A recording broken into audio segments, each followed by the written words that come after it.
She does not fit into any stereotype, nor does she want to. She belongs to a fringe which believes in living life by breaking rules.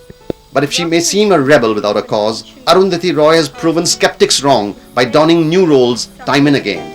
Architect, screenwriter, activist, and now author. Arundhati today rides the high crest of her life with her debut book, The God of Small Things, a stirring and intense story of human relationships set in Kerala. A book which created publishing history with international publishers pitching in a whopping $1 million as an advance for his publishing rights. But what made the screenwriter write a novel? I really wanted to explore avenues that I couldn't explore while I was writing for cinema. It was something that I really enjoyed doing, actually. The God of Small Things took more than 4 years in taking shape, but all the while it was a spontaneous outpouring. Until I started writing it, I didn't know I was going to write it, and I imagine if I ever write another book, I won't know that it's going to happen till it happens. Much of the story is autobiographical in nature.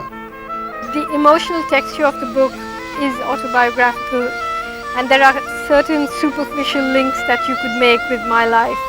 I was born in Kerala and I grew up in Imanam. I loved that river and so on. Arundhati says that the architect in her helped give a refreshingly different structure to the story. The intricate way in which it's structured is not so much because of my screenplay writing. It's much more because of my training as an architect. You know, I see the bones of the story very clearly, and I took 4 years to write this book because of that. Gripped and nearly hypnotized by the use of the language, so it's mesmeric when you read it. It's every other passage that you read, you wish to read again because of the way the language has been used anew. It's almost like plasticine, which you can chew up the language and do things with it. For bookstores in India, The God of Small Things is virtually manna from heaven. I have been told by the publishers, they have sold first print of 8,000 copies within 10 days, and they have gone for the second print now. This is marvelous, I should say.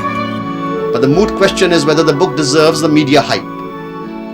While critics and readers of all stripes have been raving about the book and its author, Arundhati prefers that the God of Small Things is remembered for only those small things that she cherishes the most.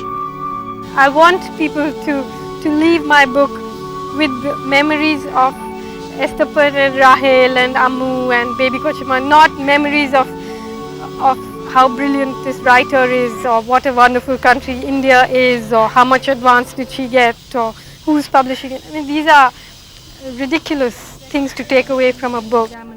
Preserved, accounted for. Little events, ordinary things, smashed and reconstituted, imbued with new meaning. Suddenly they become the bleached bones of a story.